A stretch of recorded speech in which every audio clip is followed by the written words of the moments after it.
Hey everybody, this is herculespetix, founder, curator, docent, and gift shop employee of the herculespetix Academy of Comic Book Studies. Today we're going to finish up our look at the comics anthology, ARF. This is ARF number 4, subtitled Comic ARF, The Unholy Marriage of Art and Comics. And we start off with a cover by Milt Gross. Kind of interesting cover here. Very timely, I guess. But I'm sure in American history, ever since the 1800s, this was always topical and timely. We see Uncle Sam with a meat grinder. The right kind of immigrants are going inside. I noticed that none of them are of a dusky hue. And useful American citizens are coming out, but they're actually all these famous comic characters. So it's interesting to see Milt Gross draw like, Fritzy Ritz and Happy Hooligan, Mutt and Jeff, and the Katzenjammer Kids. So all these famous comic characters. Of course, there's Milt Gross's dog character. And once again, another very interesting issue. Sad that this is the end. As you can tell, very nice design. Some might find it too busy, but I kind of like it. I like how much he crams into every page. Okay. We start off, this is very interesting. Inside front cover by Gary Panter, depicting Milt Gross. And all of his characters drawn very sketchily and weirdly. This is from 2008, by the way. So this introductory matter is pretty damn interesting. So I guess Milt Gross, back in his heyday, he had this contest, late 20s. And he basically drew comic strips without the last panel. And he asked readers to submit their punchline, their last panel. And I guess the winner would get $25. So Craig Yo, the editor, decided to send these comic strips out to all these famous cartoonists and let them finish it. I don't even think he paid them $25, though. He just, basically they did it just for the glory, I guess, or just to be nice. Here's a photo of Milt Gross. Looks like a really fun guy. This is called Being Gross. So here we go. These are all Milt Gross panels, but in this instance, the artists not only contribute the punchline, but also draw it. So we start off with R. Crumb. It's amazing. He just sent this to R. Crumb, and R. Crumb drew him a great panel. I gotta say, this seemed like a lot more fun than it turned out to be. Some of the gags aren't as good as I expected. This one's pretty insane. It's just very gory. He signs it R. Gross Me Out Crumb. This is nice too. They all contribute a self-portrait, all the artists, and a little bio. And they all talk about their relationship with Milt Gross and what's the best or worst thing about being a cartoonist. So that's what every cartoonist fills out this questionnaire. Here's Mort Walker of Beetle Bailey fame. And yeah, I didn't expect much from him. He's basically been doing kind of lame gags his whole life, so.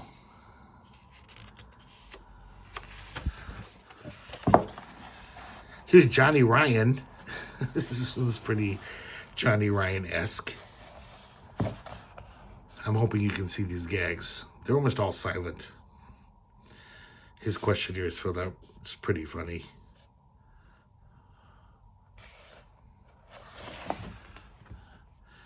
We have Gene Deitch, Kim Deitch's father. And, the famous animator, also great cartoonist. And that's amazing. Just, I don't know when the last time Gene Deitch had a published drawing made,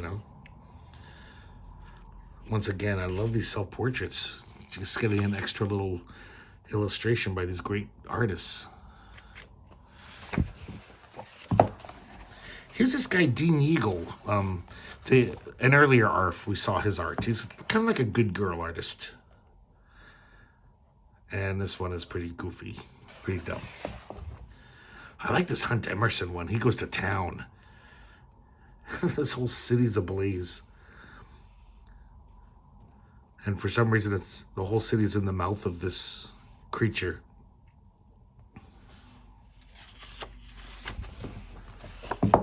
Oh, this is weird.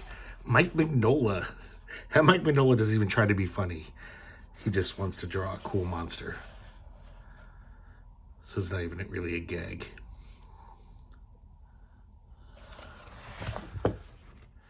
Here's R.O. Bleckman, the famous cartoonist. He's, New Yorker. God, tons of magazines. And this one, yeah, I don't really quite get.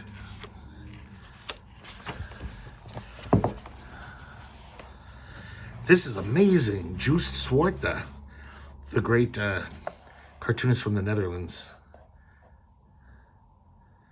And it's not the best gag, but it's just great seeing Joost Zwarte. Anytime to see him draw. I love his style. This is Sam Henderson. Once again, I expected a little more from Sam Henderson. Not artistically, but in the yucks department. It's just like, eh. But I love this idea. This is such a fun concept. Here's Glenn Head of, Hotwire anthology he edited in Chartwell Manor fame, his graphic novel. And this one's just pretty much a gross out one.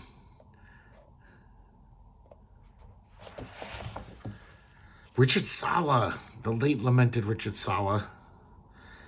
This is really interesting because it's almost like it could be a Richard Cilla character.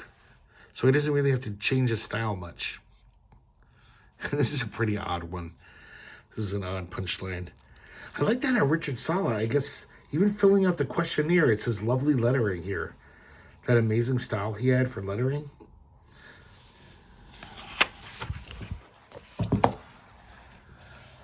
Here's Kaz. I expected more funny from him too. It's not that funny. Not many of these are that funny. Mark Beyer, I didn't know what to expect from him, but yeah, maybe this. Just this very odd ending. It's kind of sad in his questionnaire. Mark Beyer basically says, I'm not a cartoonist anymore. And this is 2007. He turned this in. So he's like, yeah, I'm just a fine artist. So that's why we haven't seen any Mark Beyer comics. Loser. Lame. Here's Milt Gross. I'm sorry. Here's Al Jaffe. Really like that panel. Once again, not that funny. But that dog is funny. The look on his face. Bill Griffith. And of course, he has to stick Zippy in there. It's a very Zippy-like ending, too.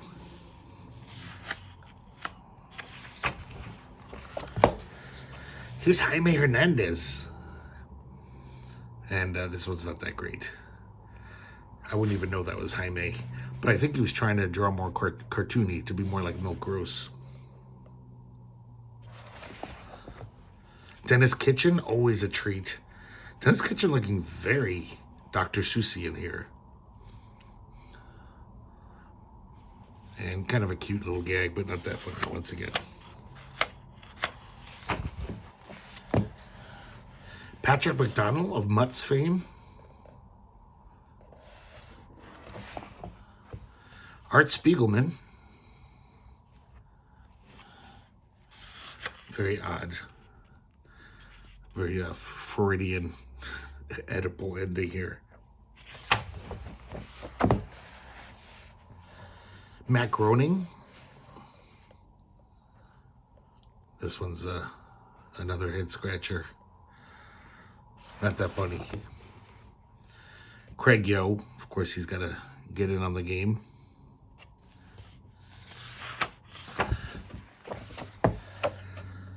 Seymour Twast.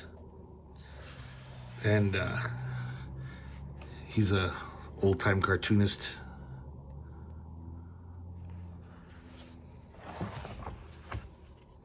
Bill Keane of Family Circus fame. So, yeah, I don't expect much from him.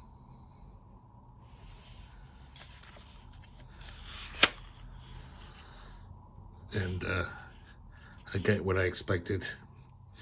It's kind of sad. His questionnaire, he's trying to be funny, and it's pretty sad. It's not funny. Like, he's just as unfunny in real life as he is on the comics page. Here's Peter Bagg. Another odd one. Charles Barsotti. So I guess he was a guy who like used to draw cartoons for the Saturday Evening Post and the New Yorker.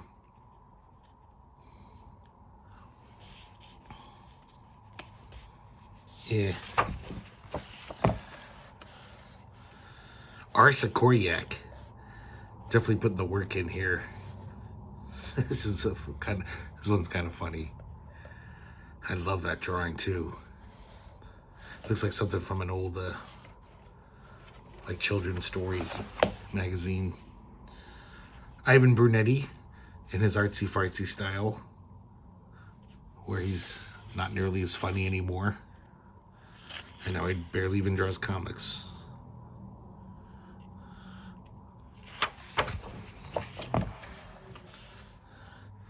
Jules Pfeiffer? He draws even sloppier than Milt Gross. Milt Gross was very quick with the pen. Didn't really plan a lot. He just kind of, it has a very improvisational feel, his drawing. And this one's even more, just looks like a quick sketch. Sergio Aragonés, perfect choice. Even though it's about as funny as one of his little mad marginals. not so much. And we have Mark Newgarden doing a very odd one. Kind of clever though. And so now we get a nice introduction to Milt Gross. That's Gross.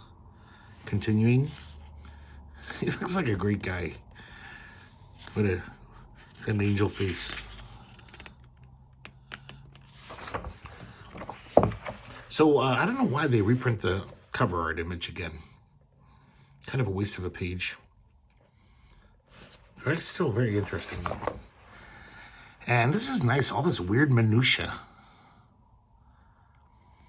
And some of this has nothing to do with Milt Gross. This is Craig Gill showing off all of his cool shit that he owns. He's got like here's a Crazy Cat original, a toy of Barney Google's Spark Plug, an original drawing of Barney Google by Billy DeBeck, Andy Gump by Sidney Smith original. This one's amazing. Cliff Starrett doing Paw from Pollyanna's Her Pals. Here's a guy dressed up as Popeye back in the, looks like the 30s or something. A Mutt and Jeff Big Little Book type thing. Beautiful drawing by George McManus of Jigs. H.T. Webster, Ernie Bushmiller, early Fritzy Ritz, and A.B. the Agent Button. That was a very popular old stock comic strip. The Yellow Kid statue that Yo Studios designed for Dark Horse. There's Iggy by Milt Gross. Cats and Jammer Kids. And an original Frederick Opper Happy Hooligan. How do these things even exist? And how to, it's basically showing off everyone in the immigrant cartoon. Giving us a little, another taste of them. And it's even got a key here. Explaining who all these characters are. And now we get a nice sampling of Milt Gross's great comic strip work. And these are pretty funny. Along the top, he always had like a little strip, a joke. And this is his catchphrase he invented, banana oil. Basically, that was like saying bullshit. Somebody says something outlandish, you say, banana oil. You know, that's a bunch of malarkey. I love that phrase. I want to bring it back. And this is Nice Baby. And, man, Milt Gross is really fun. I mean, just look at this cartooning, how, like, it just looks funny. And even though, you know, it's old-timey humor, it might not be the funniest thing you've ever read. It's just, like, kind of infectious. Like, I could read a lot of these. I would love a book of Milt Gross. I barely have any Milt Gross. It's kind of sad. I want more. Here's another nice baby. There's the banana oil strip again. He does a lot of pantomime. A lot of his strips have no word balloons.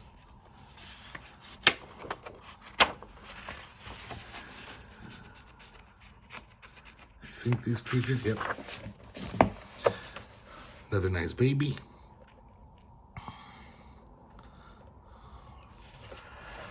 And then we have That's My Pop, which I guess every episode, this father would do something really dumb. And it's so outlandishly dumb that the kid's like kind of in awe of his dad. And he always says, "That's my pop." Kind of a cute concept. These are so great. Here we have Count Screwloose. And this was basically every episode, Count Screwloose, who was confined to a mental institution, he'd escape. And he'd see how crazy the outside world was. This amongst the supposedly sane people. And by the end of every episode, he's crawling back, climbing the fence to get back into the institution. He can't take the real world. It's like that movie, what was that called? King of Hearts? That 60s movie, I think, kind of stole the concept. And then they have Babbling Brooks up here. That's the top header.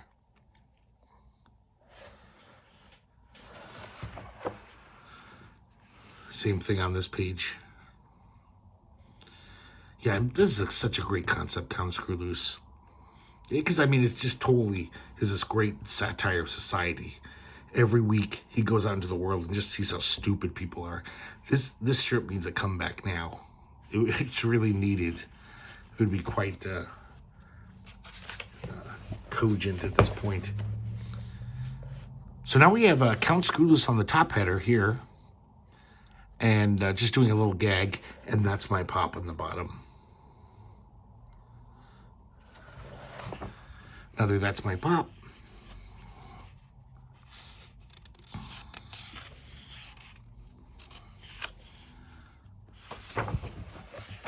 And one more nice baby.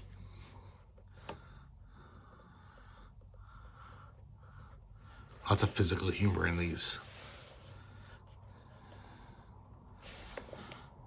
Man, that's an amazing panel there. Looks like it could be from a serious story. Now we have this issue's title page. And a nice little drawing by Milt Gross. We got that little page that has all the credits, thank yous, an advertisement for Craig Yo's Clean Cartoonist Dirty Drawings book, which looks pretty fun. And the table of contents. An unpublished drawing by Milt Gross, of course, from Craig Yo's collection. And now we have an article about Walt Kelly. And we have this wonderful... not self-portrait. Wonderful portrait of Kelly by Mitch O'Connell. The good art gone bad guy. Very, tattoo flash version of Walt Kelly and his menagerie from Pogo. This is called Walt Kelly in Slumberland. And here's an original of the very first Pogo strip. These initial caps are by Walt Kelly as well. They're really nice. Nice little drawings. I think I skipped a page. Let me see. Nope. These are panels from the Pogo Primer for Parents, it was called.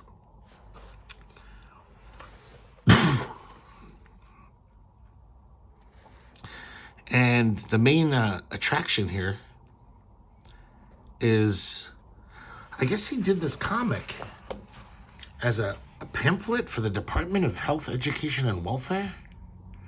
Oh, I'm sorry, that's what the Pogo Primer was. This is, actually, I forgot what this was for. But it was something for, a paid gig. And we see this Contrary Mary. She's just a little pain in the ass.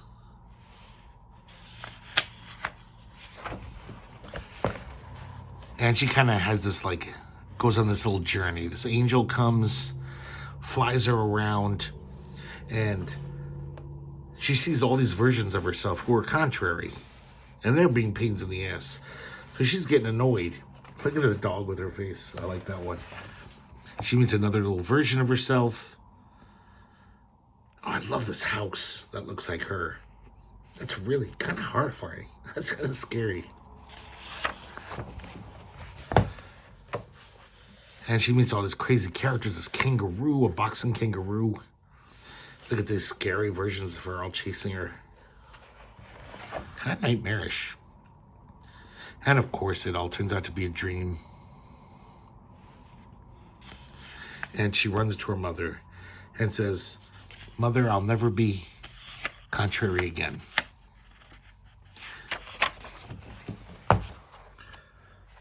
So now we have Dudley Fisher, A Matter of Perspective.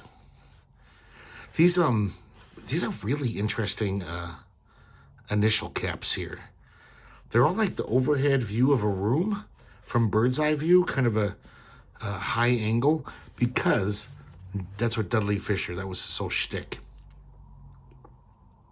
This portrait of Dudley Fisher is by Gary Texali.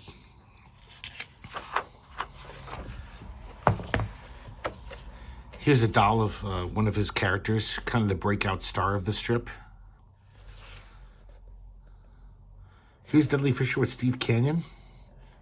I like this drawing of Steve Canyon as a little girl, still smoking his pipe. So this is what this guy did.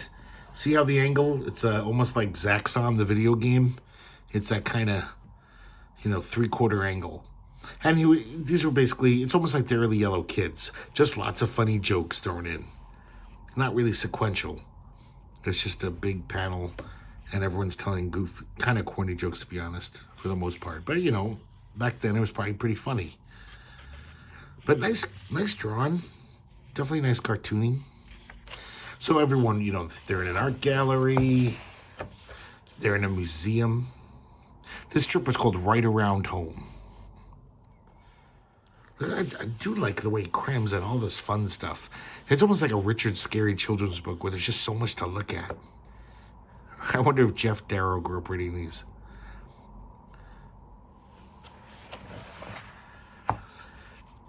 They go to a men's club. There's that character who became a breakout star. I love her design. She's like the typical kind of like little Lulu type character, kind of a sassy young girl who always gets into trouble.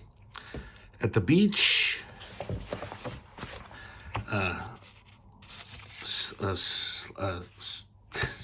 sleigh riding in winter.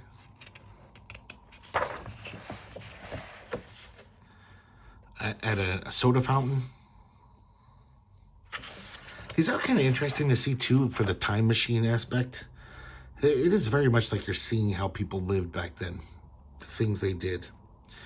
Oh, if you haven't noticed, this is the same exact page we just saw. But this is the original art. And once again, Craig Yo owns it. This is the art of Gardner Rea. Here's one of his comics. Here's a portrait of him by David Cowles. I think he's been in every issue now, David Cowles, drawing portraits of these cartoonists. Man, I love this guy's style. Speaking of Justa Suarta, this guy totally reminds me of him. Of course, this wiggly line is all his own. Very odd. He would draw like this all the time. All these wiggly, weird lines.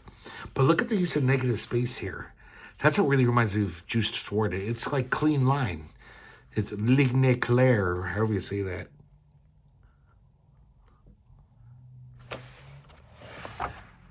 Look at this. This is so Justa Suarta. Look how much negative space is there. God, that's beautiful. I fucking love that.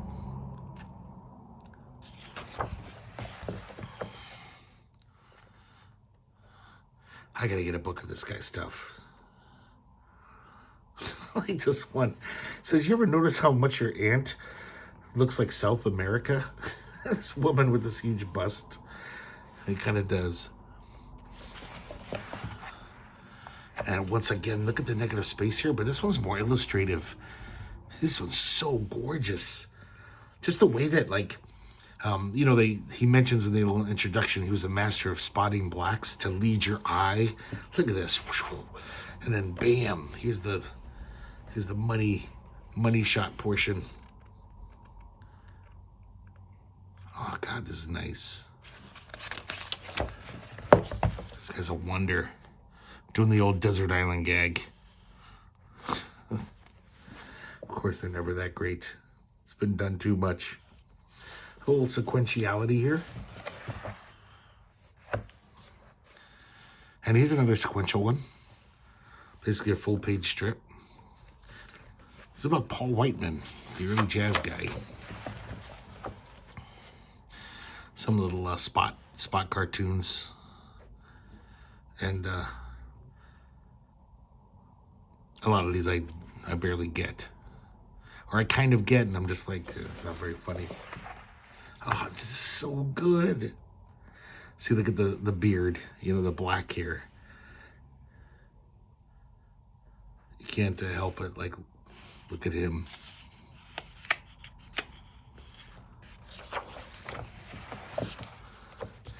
And now we have a bunch of cartoons of him commenting on art. Once again, we see cartoonists either kind of satirizing fine art or just having a laugh.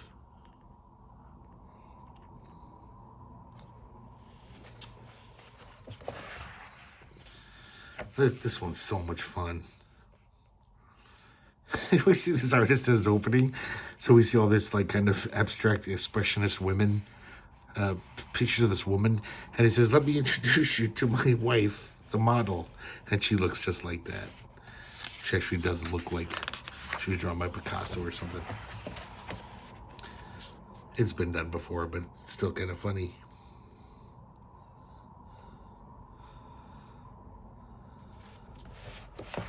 Oh man, look at the negative space in this one.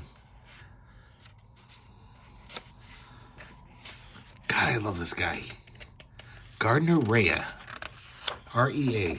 I'm probably pronouncing it wrong. Now we have the DeVito girl. So,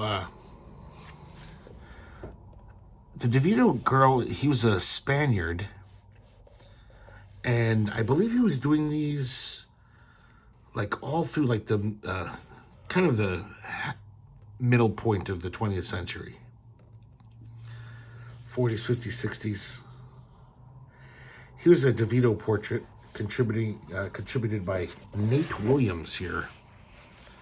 Oh, God, that's crap. I hate this kind of overly designy shit.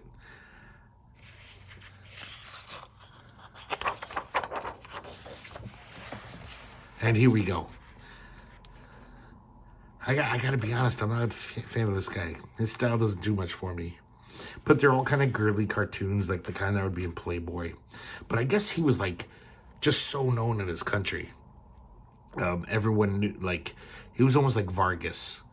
Like, when people thought of sexy women cartoons, they thought of him.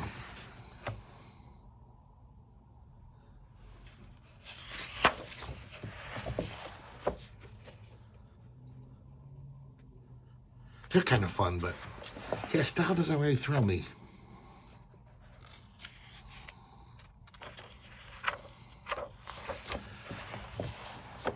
And maybe even more importantly, I don't even think he draws women that hot. They look a little weird with those tiny waists.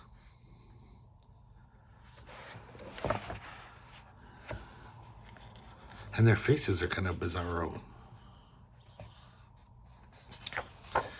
And also, they're not very funny. I don't think one of these I thought was a good gag. This is very interesting. So, I think he had his own comedy magazine, humor magazine. And he kind of had this, like, cottage industry of selling stuff. Almost like James Warren. But he sold... he sold the DeVito girdle to give women that completely tiny waist that his cartoons had, which is kind of disgusting and sadistic. Because, I mean, it does not look, it looks painful wearing this thing. But I guess it would make it look like that. A super tiny waist. These are ads.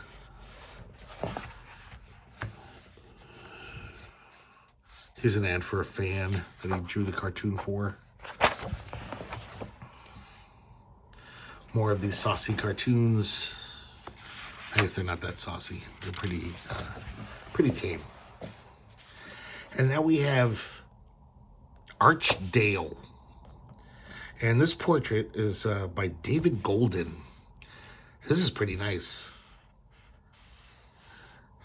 I think this is like years before. Oh no, I don't know. Maybe it's not years before computer art.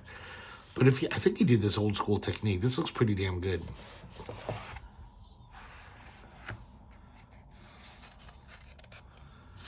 So, this guy was a cartoonist in the long line of like Peyo, or the guy who drew the brownies. Basically, he did these comics about these little people, you know, like Smurfs or brownies or the teeny weenies. So the initial caps are by Palmer Cox of Brownies fame. So he had this strip called the Doodads. Here's the Doodads. Kind of little cute little gremlins. And this is what they were like. Once again, look at the Dr. Seuss-ness of this. This is before Dr. Seuss was really cartooning.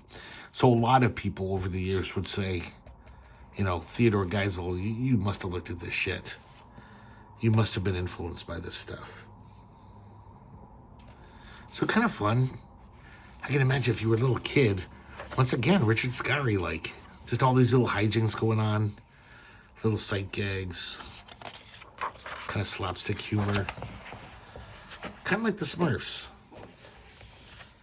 They're not really funny, they're just like, oh, that's kind of cute. I can't imagine anyone laughing over these. Well, back in the 20s or 30s, maybe they did, but it's just, they're getting into fun little antics. The Doodads in Holland. The Doodads in Italy.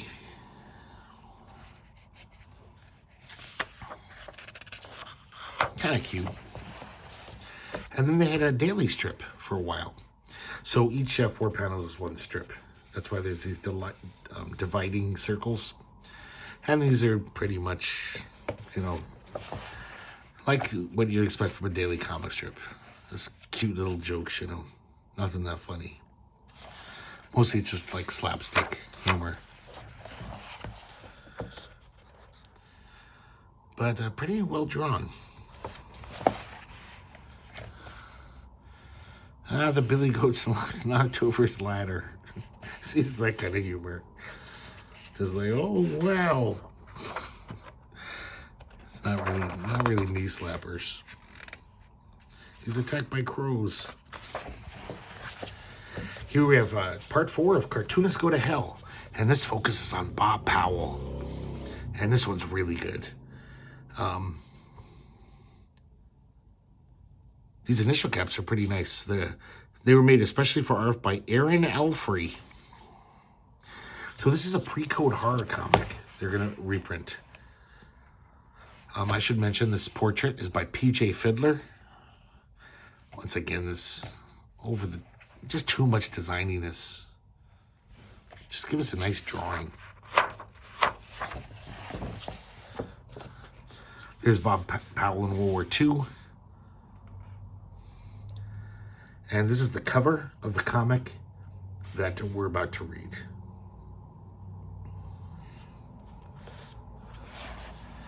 This one is a pretty terrifying story.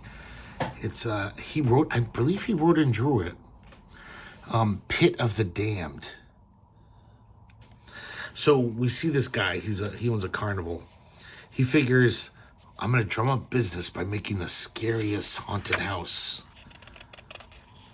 Or whatever they call that ride, you know. Where you're supposed to. So he goes to this old witch's house. She's terrifying looking. Look at this That's just such a nightmare image. She's like 8 feet tall. She gives him this book to summon, the damned. And look at this. That is some great stuff. So he opens up his carnival the next day or whatever in a week. He's got this new exhibit. And it's too terrifying. People don't like it. At first, people are intrigued. They go inside, and it's just too scary. So it's not working out.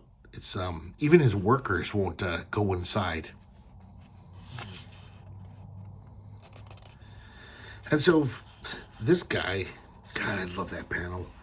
This carnival guy, he says, "Bring me to your blackest, deepest pit. I must learn your secrets." Look at that. That is so, it's kind of bizarre, his face, but it's also terrifying. It's really scary looking. And so he's in that, like, the horror house or whatever it's called, and some vagrant stumbles in. He's like, "Oh, I was just looking for someplace to get warm." And then the demons come. The wax figures come to life. And he says, "You asked us to bring you into the deepest, darkest pit. And since this guy's here, this poor hobo, we're taking him too." Seems like a raw deal.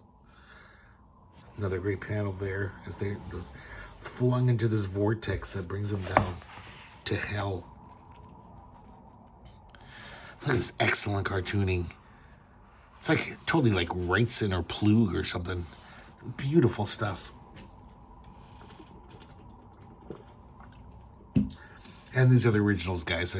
I mean, I don't know if I have to mention that. You can kind of tell. So all these people are being burned by flames. It doesn't kill them. It just scorches them. A little homage to Dolly. Oh, guys, look at this page. Kind of Graham Ingalls' face, a little warped. And then look at this. This is how you know it's pre-code. Comics Code would never let that happen. And now we get full-on, like, German expressionist. This is like Cabin of Dr. Caligari shit. Another amazing panel. Look at this. This is so good. I've never seen this before.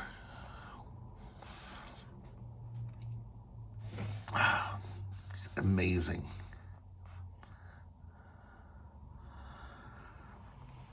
And then the guy, when he comes back to Earth, they escape hell.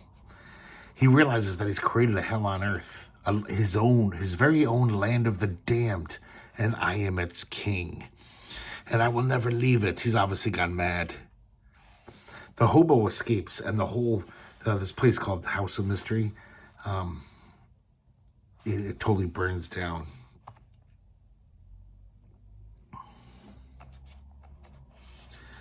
And the cops find him. He's babbling like a loon.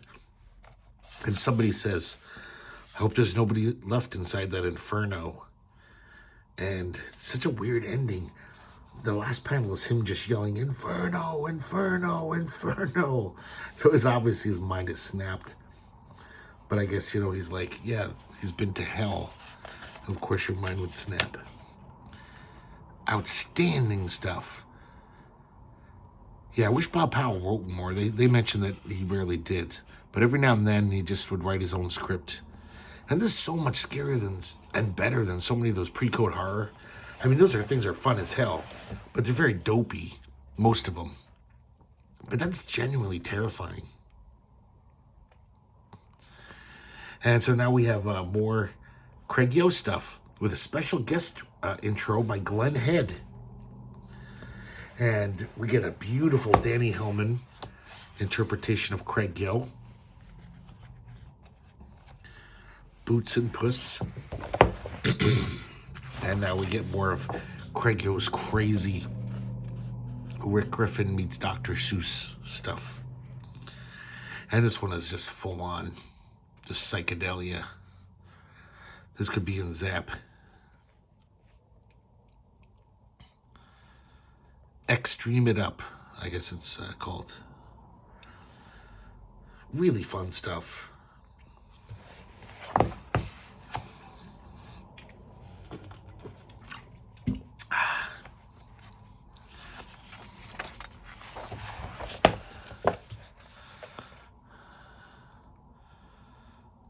This is a lot less, like more dark than his other comics we've seen in these ARFs.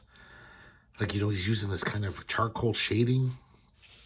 The colors are darker. They're not as, like, bright primary comic strip colors.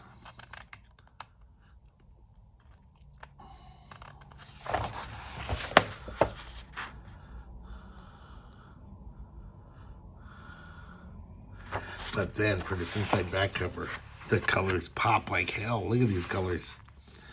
And this is probably his most Rick Griffin-like strip he's ever done. This is called Mental Block Party. We even see a character with an eyeball.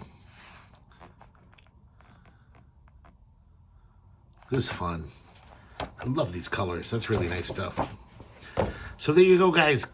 ARF number 4, Comic ARF. The last of the ARF books, unfortunately. And hope you guys like looking at these as much as I liked re-looking at them. I forgot how fun these are. And kind of, I'm bummed that I wish these continued. There's just, every issue is chock full of lost treasures and just amazing stuff. If you're at all into comics history or comics, you know, into comics. So hope you guys liked looking at this one today. And I hope to see you next time here at the Herculespetix Academy of Comic Book Studies.